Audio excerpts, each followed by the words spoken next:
Pessoal, dando início a mais um programa Contrato Social Podcast, e hoje a nossa convidada especial, doutora Heloísa Arruda. Professora Heloísa Arruda, seja bem-vinda ao nosso programa Contrato Social. Muito obrigada, Thomas, uma alegria estar com você. Agradeço muito o convite. Professora, conte um pouco da sua trajetória. Sabemos que você fez um trabalho importante pelo Ministério Público, né? Você tem uma história dentro do Ministério Público e também na academia. Você é professora, eu conheci você através do professor Marcelo Figueiredo, numa publicação de um livro. E eu queria que você contasse para os nossos telespectadores, porque temos aqui jovens estudantes, professores, lideranças empresariais, e eles querem saber um pouco também da sua história. Ah, que bom. Eu comecei a faculdade de Direito na PUC, São Paulo, né? Ainda muito menina, eu tinha 17 anos, e a definição do que eu queria ser depois da faculdade aconteceu muito rápido. Eu resolvi no segundo ano da faculdade que eu queria ser promotora de justiça, né? Eu tinha alguns professores que eram promotores e eu passei a admirar muito essa carreira, a função do promotor de defesa da sociedade, e me direcionei para o direito criminal. Então, já no segundo ano? Já no segundo ano. Eu já gostava de direito penal, né? Depois o processo penal também. E terminando a faculdade de Direito, naquele tempo não havia necessidade de aguardar-se os 3 anos para prestar o concurso para o Ministério Público. Sim. Eu terminei a faculdade de Direito com 22 anos e com 23 anos eu já me tornei promotora de justiça, né? Eu ingressei no primeiro concurso que eu prestei para o Ministério Público de São Paulo e iniciei minha carreira com 23 anos. E fui designada logo para o que eu digo que foi uma prova de fogo, que foi assumir a promotoria de Franco da Rocha, que é uma cidade dormitório aqui do estado de São Paulo, né? É uma cidade muito próxima a São Paulo, mas que tem assim muitos problemas sociais. Eu era promotora de Franco da Rocha, Francisco, Morato e Caieiras, as 3 comarcas. Ah, acumulava? Acumulava, né? As 3. Na verdade, Francisco, Morato e Caieiras não tinham autonomia, faziam parte de Franco da Rocha. E eu digo que foi uma prova de fogo porque eu estava lá sozinha e logo na primeira semana de carreira, veja, Thomas, como as coisas são interessantes, havia designados 4 júris. Já na mesma semana? Na primeira semana de carreira. Eu precisei fazer 4 júris. E aquilo definiu a minha carreira como promotora. Eu me tornei promotora do júri, né? Em Franco da Rocha, eu fazia clínica geral, ou seja, eu atuava nos casos criminais, nos casos civis e até nos trabalhistas. Uau. Porque naquele tempo os promotores atuavam em processos trabalhistas em face de pessoas pobres, né, que não podiam pagar advogados. Mas quando eu vim para São Paulo, eu já fui para Osasco, aí eu já fiquei fixada no direito criminal. Eu fui para uma vara criminal, fazia júri, e depois eu fui para o júri da Penha e depois para o júri de Pinheiros, onde eu fiquei muito tempo como promotora do júri. Então, eu me especializei nos crimes dolosos contra a vida. Eu trabalhei a maior parte da minha carreira lidando com homicídios. Ao lado disso, eu construí uma carreira acadêmica. Eu nunca saí da PUC. Eu terminei a faculdade, aí eu já fui convidada por um professor, que foi o professor Cláudio Alvarenga, para ajudá-lo nas aulas. Depois foi o professor Canosa, José Canosa Neto, que era professor de Direito Penal, e surgiu a oportunidade de eu fazer o mestrado. Eu comecei muito cedo também o mestrado, e abriu-se uma vaga para professor auxiliar. Eu prestei esse concurso e estou lá há 36 anos, né? Fiz o meu doutorado, toda a minha carreira acadêmica, fui chefe do meu departamento durante 8 anos, fui coordenadora do curso de Direito. Então, eu fiz as 2 carreiras de forma paralela, né? Me aposentei no Ministério Público em 2017, tá? tendo assumido vários cargos dentro do Ministério Público, e na PUC eu continuo. Então, sou professora da PUC hoje. Não, e professora, você fala da PUC, eu também adoro a PUC, porque eu fiz um mestrado, doutorado, e até hoje a gente está como coach das equipes do Multicourt, do VIS. Sim, então, esse ano a gente levou os alunos da PUC para Xangai e para Hong Kong, junto com o professor Cláudio Finkenstein. Eu acompanhei, viu? Eu acompanhei porque isso ficou publicado no site da PUC. Que legal. Sim, então todos viram e parabenizaram o seu trabalho. Não, talvez você não saiba, mas parabenizaram. Eu acho que são os alunos, né? Eu acho que o grupo da PUC é um grupo super unido. Aí saíram vários alunos que foram para escritórios e eles voltam, porque eles são os coaches também da equipe. Então, é uma equipe bem... que se integra muito, né? Eu acho que é a melhor equipe do Brasil, na atualidade. Ótimo. Professor, e quais foram os seus desafios dentro do Ministério Público?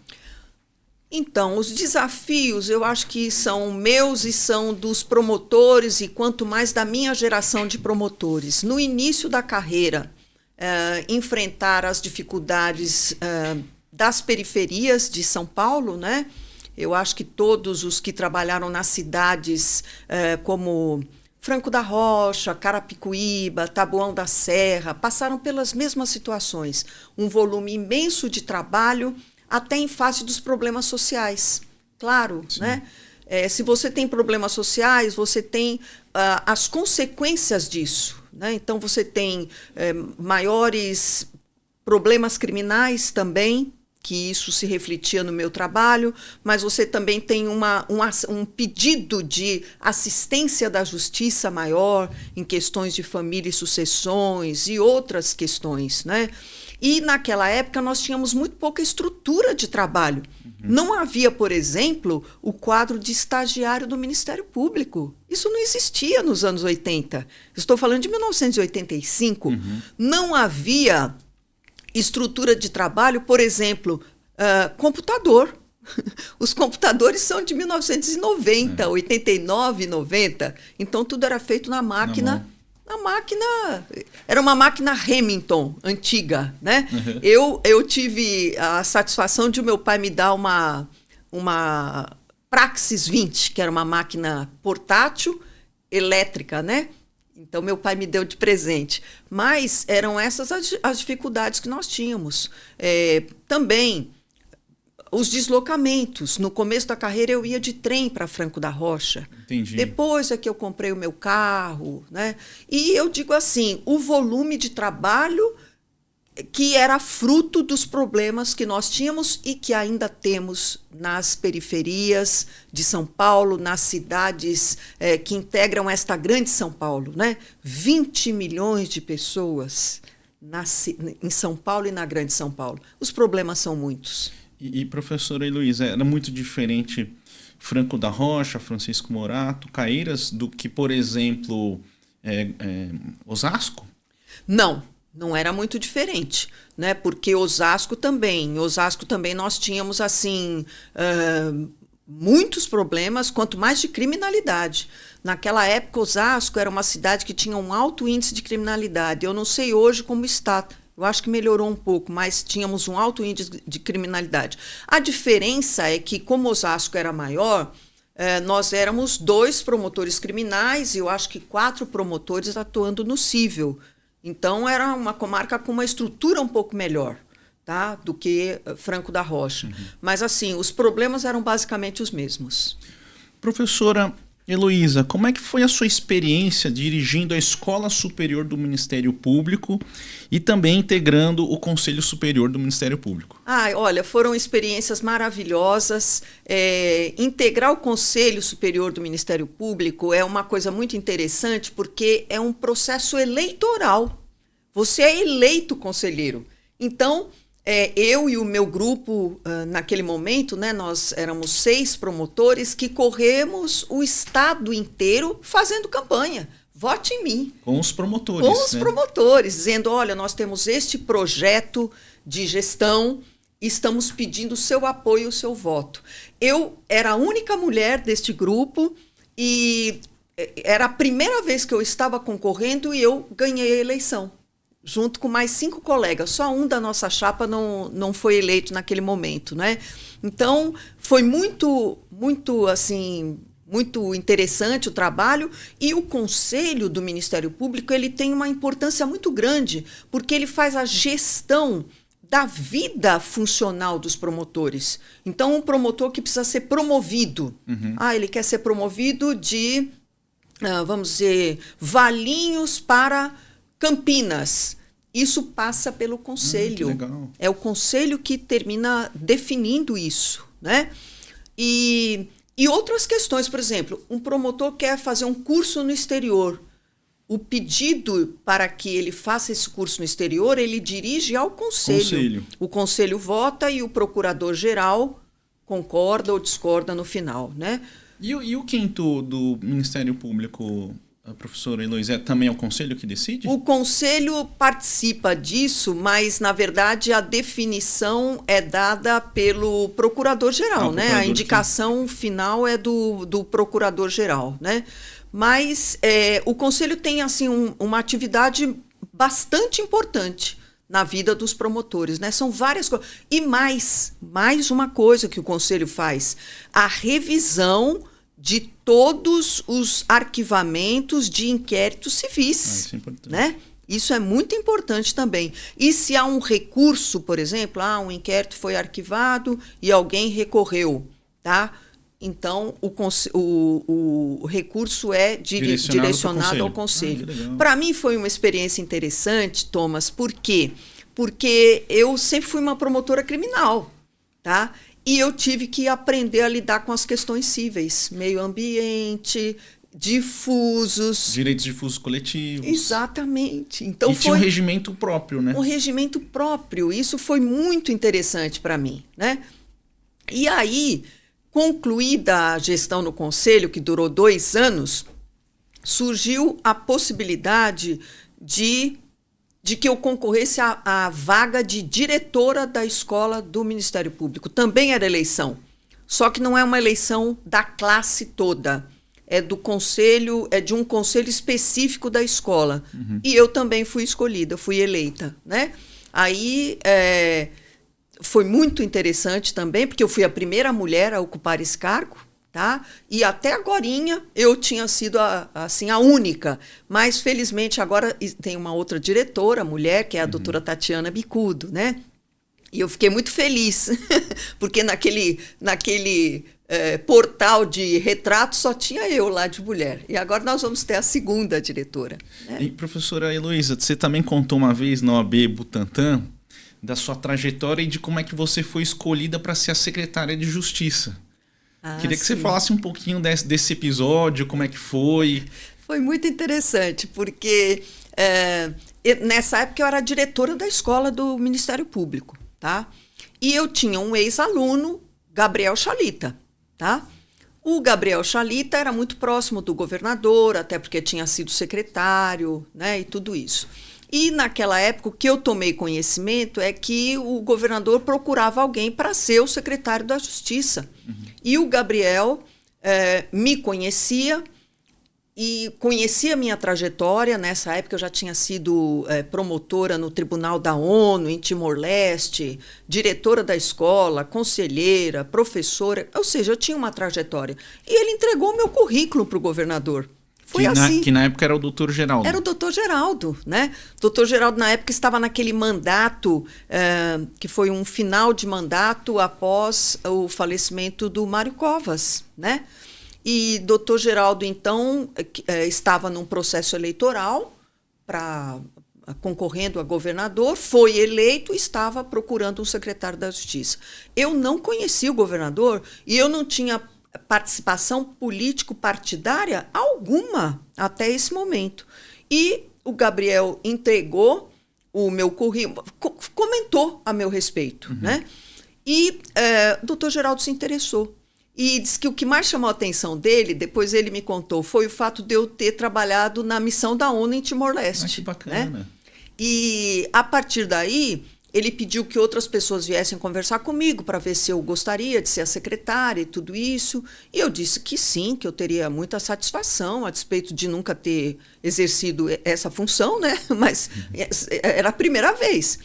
E ele concordou, foi tudo muito rápido, né?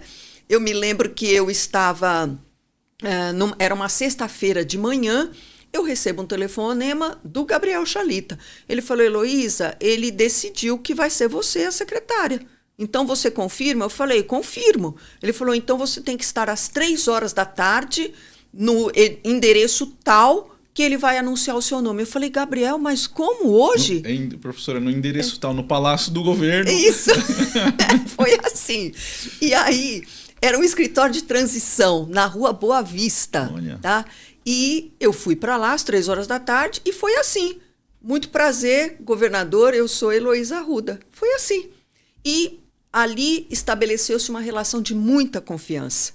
Eu fiquei com ele os 4 anos do governo dele, né? Eu não fui, nunca surgiu assim nenhum questionamento para, vamos trocar o secretário, trocar a secretária, não. Eu fiquei com ele durante os 4 anos do mandato dele e, claro, foi uma experiência, talvez profissionalmente, uma das mais ricas da minha vida.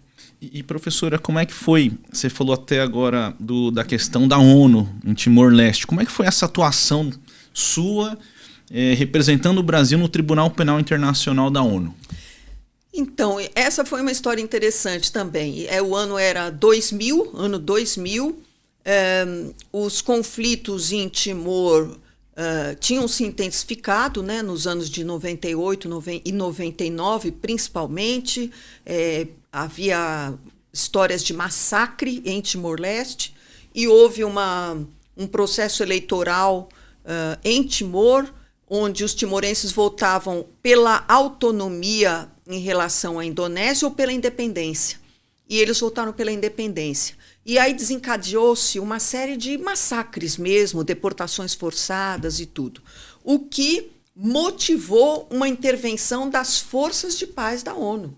Então, primeiro chegaram os exércitos para normalizar a situação que lá se encontrava. Após isso, criou-se uma missão chamada UNTAET, né? Uma missão da ONU, United Nations Transitional Mission to East Timor. É uma missão de transição. Esta missão estabeleceu no seu contexto um tribunal, como tinha já acontecido em Ruanda e na Iugoslávia, para julgar os crimes contra a humanidade praticados pelos indonésios e pelas milícias pró-indonésia contra os timorenses. E abriram vagas no mundo para juízes e promotores. Eu concorri a uma dessas vagas e fui selecionada. Uau, e era a vaga do Brasil, então? Essa vaga era do Brasil? Não era do Brasil, era uma vaga aberta. Uma vaga aberta. Nossa. E eu fui selecionada. Eu era a única brasileira promotora. Nós éramos 9 promotores no final de diferentes países, mas eu era a única brasileira, né? Eu não era a única mulher, porque tinha a promotora canadense e tinha a promotora americana também. Mas éramos 9 e eu era a única brasileira. E fui. E aí, as coincidências da vida, a pessoa que coordenava a missão era o Sérgio Vieira de Mello, um brasileiro. Sim. Né? Era um brasileiro. E o Sérgio Vieira de Mello, então, eu também o conheci lá, eu não o conhecia. E aí foi uma coisa muito importante e interessante, porque ao lado de trabalhar como promotora, eu terminei participando e assistindo todo o processo de recuperação daquele país, né? Aliás, eu nunca vou me esquecer, quando eu cheguei, que fui conhecer o Sérgio Vieira de Mello, né? Ele me disse assim: Heloísa, aqui o bom missionário é o que conclui a sua missão e ensina o seu trabalho para os timorenses, porque esse país é deles, nós estamos aqui temporariamente e temos que ir embora. E assim ele fez. Eu participei de uma das coisas mais emocionantes da minha vida, que foi a eleição da primeira Assembleia Nacional Constituinte de Timor-Leste. Foram eleitos os deputados que depois escreveram a Constituição, que depois desencadearam o processo eleitoral e elegeram o primeiro presidente, que foi Xanana Gusmão. Então eu falo, eu vi nascer a primeira nação do novo milênio, né? Então foi uma emoção muito grande. Fora o aprendizado de trabalhar com promotores internacionais que tinham visões diferentes sobre o processo, né? O processo penal brasileiro, o processo penal americano, canadense, cada um com as suas experiências, trabalhar em um outro idioma, porque eu era a única que falava português naquela equipe, né? Então a única maneira de me comunicar com os meus colegas era em inglês. Então foi um desafio, eu acho que foi um dos maiores desafios da minha vida. E acrescento, trabalhar num país absolutamente destruído pela guerra. Então, morava num alojamento, um quartinho com um banheiro que tinha o vaso sanitário no chão, né? Uma privada turca e um chuveiro sem água quente, apesar do calor. Né? Então, comia o que fosse possível, a comida vinha da Austrália. Então, era assim, hoje chegou maçã, hoje... Né? Era isso. E você ficou quanto tempo lá, professora? Eu fiquei 1 ano. 1 ano? 1 ano, Fiquei 1 ano. Professora, a gente tem um bloco especial no nosso programa que é para você indicar, sugerir um livro, ou um filme, ou um documentário para os nossos telespectadores. Mas isso você faz aqui para o nosso segundo bloco. E nesse primeiro bloco vou pedir para que a produção solte a vinheta.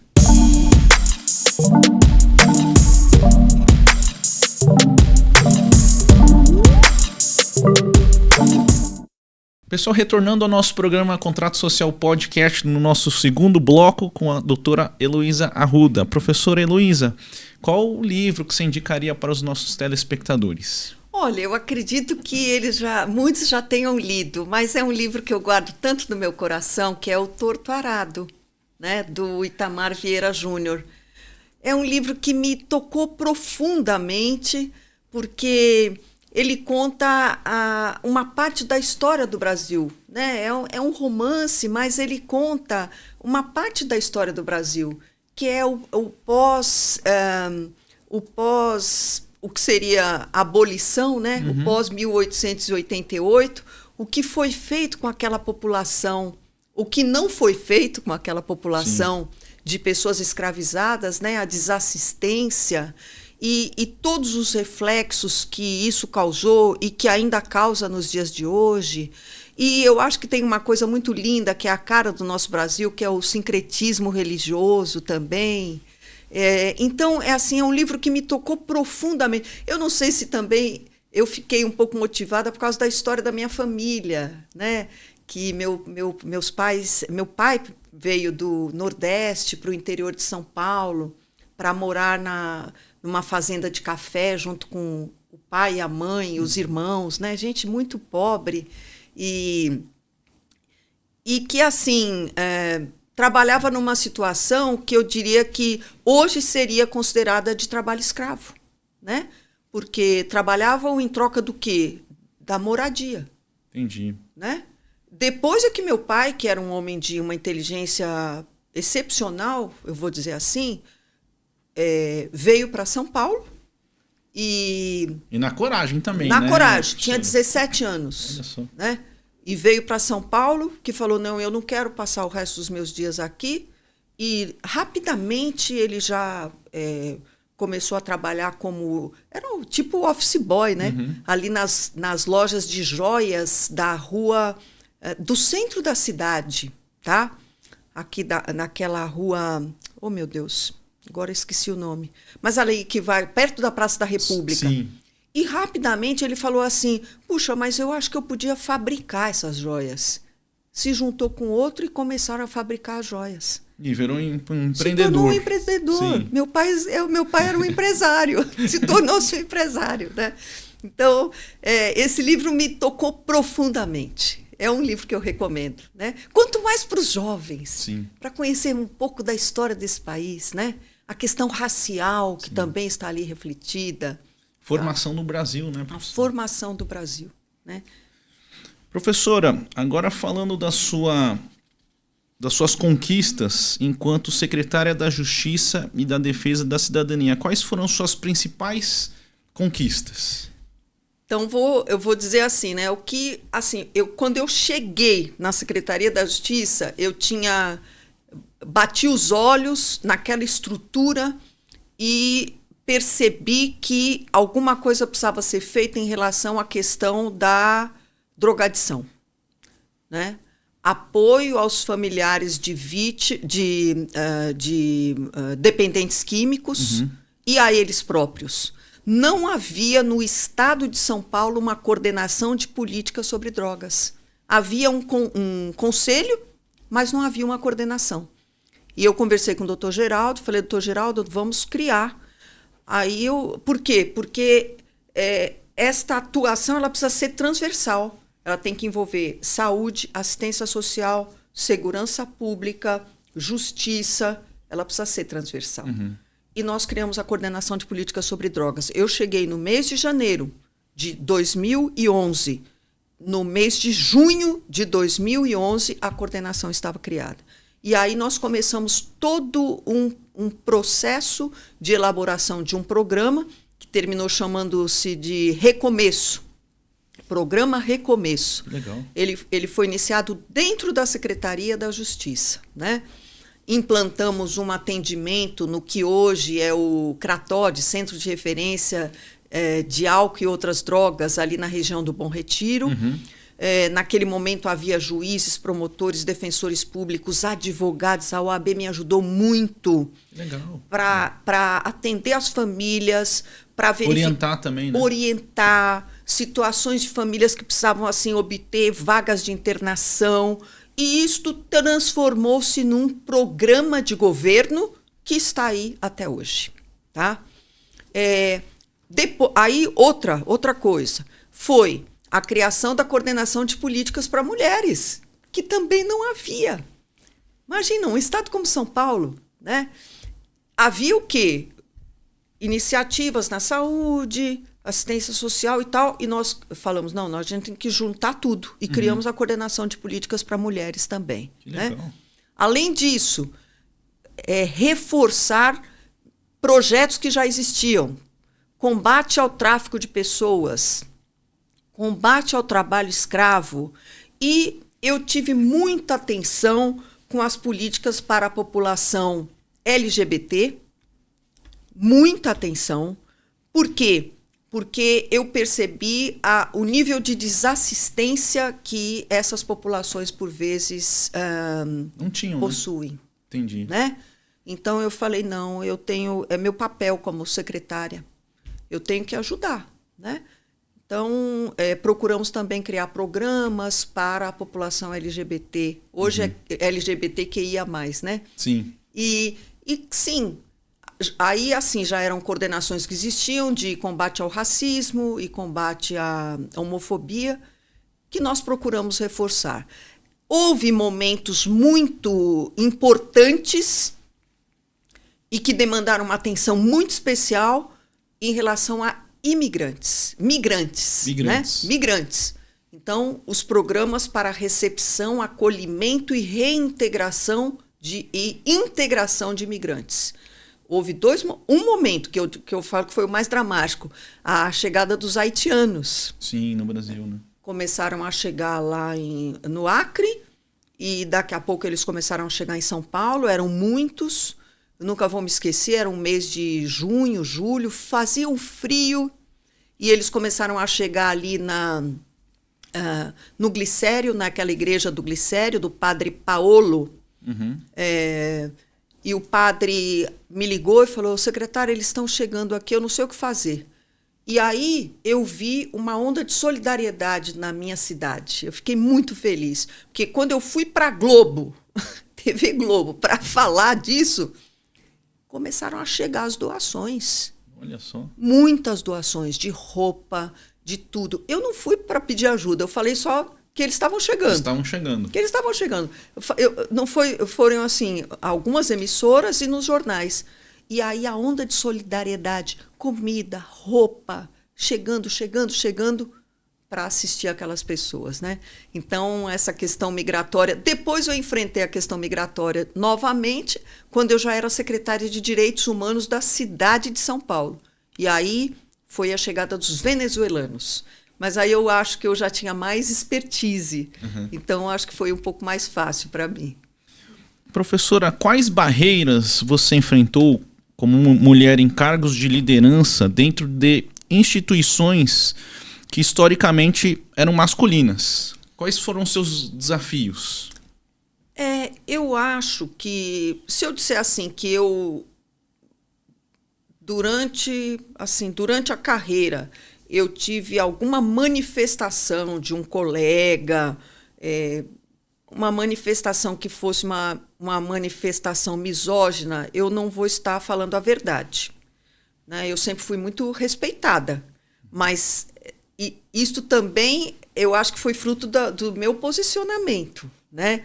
Eu me fiz respeitar. Sim. Quer dizer, eu vou estudar muito, eu vou me assenhorar dos temas que eu tenho que colocar na mesa, né?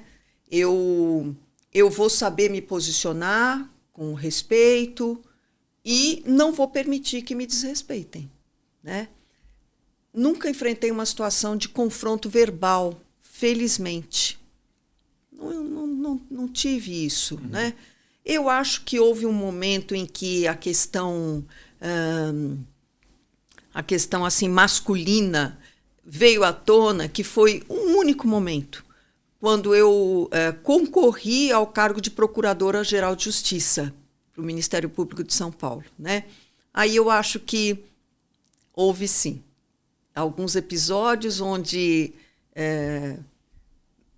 procuraram me desacreditar por eu ser mulher. Como quem diz assim, ela não vai dar conta do cargo.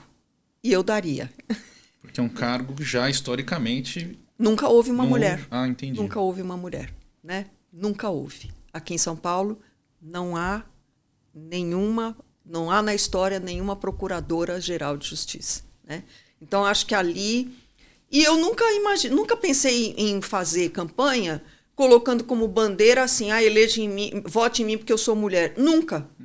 Então, é assim, vote em mim porque eu tenho competência, formação, responsabilidade para esse cargo. E eu tenho um programa de gestão. Essa foi a minha campanha.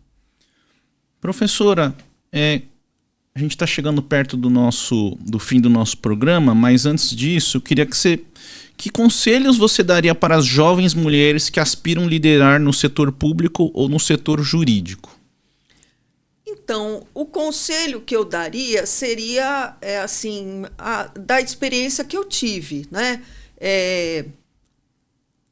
Muito estudo, muito preparo e muito destemor. Não se intimide, não se deprecie, dizendo assim, não, como eu sou mulher, não vão me querer. Não. Se você tem a tua formação, tem o teu preparo, você vai se posicionar, vai se colocar de forma respeitosa e você pode liderar, sim, sem dúvida alguma. E mais, eu acho que o fato de ser mulher num cargo de liderança pode ser um diferencial. Sim. Né? Eu sou mulher, mãe, cuidei dos meus filhos, cuido, né, ainda hoje, apesar deles terem 31 e 30 anos. Cuidei dos meus pais, até o último minuto da vida dos meus pais eu cuidei deles, com a minha sensibilidade feminina. Então, eu acho que dentro da liderança eu também posso ter esse olhar. Para uma mulher, por exemplo, que hoje não está bem, porque ela está assim no 7º mês de gravidez, está um pouco cansada. Então, eu acho que esse olhar feminino ele pode ser muito enriquecedor nos cargos de liderança, né? Não se endureça por ser mulher. É um conselho que eu dou. Não se endureça, não queira ser aquela mulher dura. Não, eu vou ser dura. Não. Seja você, com as suas qualidades e também com as suas fragilidades. E, professora, antes de terminar, mas como é que você faz essa conciliação da sua carreira, que foi uma carreira brilhante, né? Todo o seu histórico, toda a sua trajetória, e também com a sua vida familiar e pessoal. Então, o meu tempo livre sempre foi dedicado à minha família, né? Por menor que fosse esse tempo, ele sempre foi dedicado aos meus 2 filhos e aos meus pais. Então, as viagens. Chegava o final de semana. Crianças, nós vamos fazer uma pequena viagem. Sábado e domingo, nem que seja sábado e domingo. Vamos sair de São Paulo, vamos para um hotelzinho, ou vamos aqui para um parque. Sempre foi com os meus filhos.